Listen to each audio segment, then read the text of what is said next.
What if I told you the forbidden fruit of the Garden of Eden wasn't what you've always imagined? Get ready to uncover a truth that's hidden from 90% of people, a revelation that's been buried in ancient texts, waiting to be unveiled.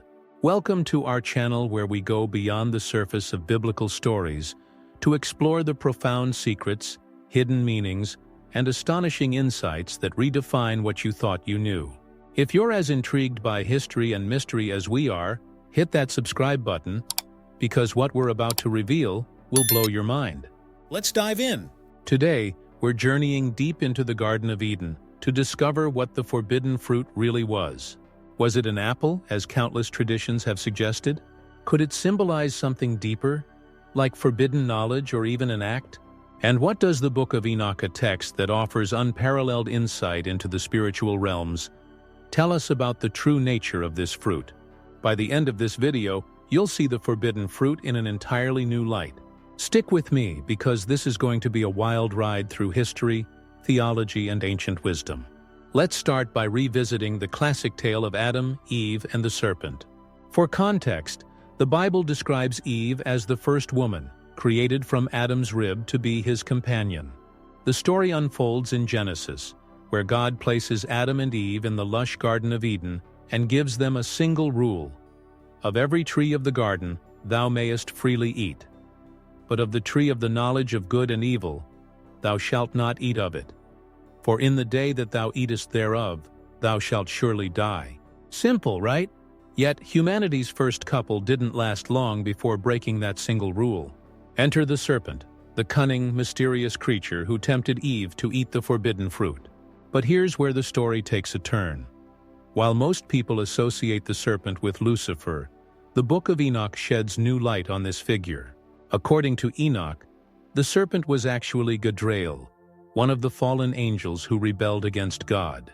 Gadriel's deception led humanity astray, introducing sin and death into the world.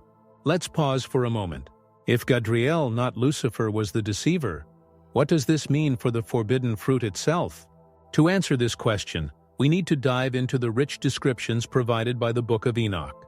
Enoch, a man who walked with God and was granted extraordinary visions of heaven and earth, offers an account of the Garden of Eden that's both fascinating and revealing.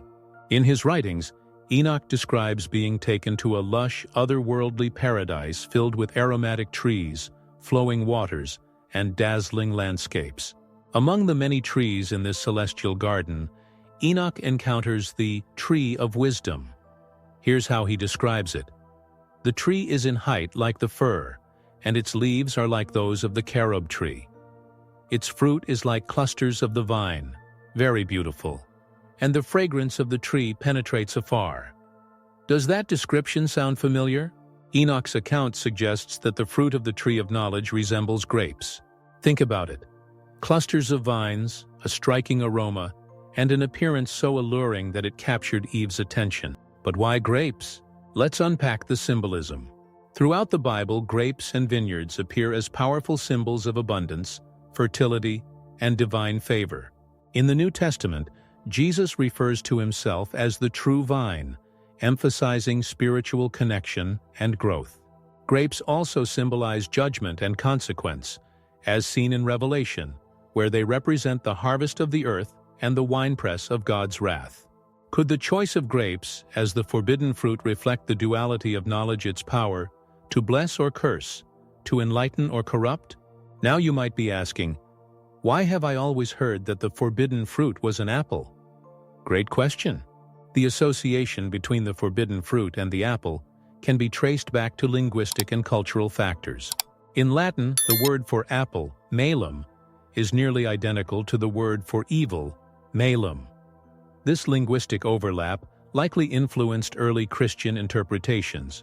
During the Renaissance, artists often depicted the fruit as an apple in their works, further cementing this idea in popular imagination. However, neither the Bible nor extra-biblical texts like Enoch's writings explicitly identify the fruit as an apple. Returning to Enoch's account, we find even more layers of meaning. After describing the tree of wisdom, Enoch recounts a conversation with the archangel Raphael, who confirms that this tree is the very one from which Adam and Eve ate. Raphael explains that the tree's fruit granted wisdom, opening Adam and Eve's eyes to their nakedness and leading to their exile from Eden. This aligns with the Bible's depiction of the tree as a source of profound, transformative knowledge that came at a cost. So what does this mean for us today? The forbidden fruit, whether grapes, an apple, or something else entirely, represents humanity's eternal struggle with temptation, curiosity, and the pursuit of forbidden knowledge. It's a reminder of the consequences of our choices and the delicate balance between wisdom and hubris. But the story doesn't end there. Grapes, if they are indeed the forbidden fruit, carry an intriguing duality. In the Bible, they're not just symbols of judgment, but also of redemption. Consider the Last Supper, where Jesus shares wine with his disciples, saying, "This is my blood of the covenant, which is poured out for many for the forgiveness of sins." Could it be that the same fruit symbolizing humanity's fall also points to its salvation? As we wrap up, let's reflect on the broader implications of this story. The forbidden fruit isn't just about a single act of disobedience. It's a profound allegory for the human condition, our thirst for knowledge, our vulnerability to temptation, and our capacity for both greatness and folly. And while we may never know with absolute certainty what the forbidden fruit was, exploring its symbolism and significance enriches our understanding of this timeless story. What do you think? Could the forbidden fruit have been grapes, as Enoch suggests? Or do you have another theory? Share your thoughts in the comments below, and let's keep the conversation going. If you enjoyed this journey through ancient wisdom and hidden truths, don't forget to like, comment, and subscribe. Until next time, stay curious and keep seeking the truth. Now let's take our exploration a step further. What if the fruit's significance goes beyond physical attributes, beyond grapes, apples, or any tangible object? Could it represent a forbidden concept or state of being? Some scholars propose that the fruit symbolizes the pursuit of divine-like wisdom, a desire to transcend human limitations and grasp the knowledge reserved for God alone. This perspective aligns with the serpent's words, "You will be like God, knowing good and evil." Interestingly, this interpretation parallels myths and legends from other cultures. In Greek mythology, Prometheus defied the gods by stealing fire, a symbol of knowledge and enlightenment, and giving it to humanity. His punishment was severe, much like Adam and Eve's expulsion from Eden. Could the story of the forbidden fruit be a universal archetype, a cautionary tale about the cost of overreaching? Furthermore, some theologians argue that the fruit's true nature lies in its consequences. By eating it, Adam and Eve gained self-awareness, a defining trait of humanity. This newfound consciousness brought with it both the gift of free will and the burden of moral responsibility. It's a double-edged sword, the ability to choose, to create, and to love, but also to sin, to destroy, and to suffer. This duality is reflected in the symbolism of the tree itself. The tree of knowledge of good and evil represents the interconnectedness of opposites, light and darkness, life and death, joy and sorrow.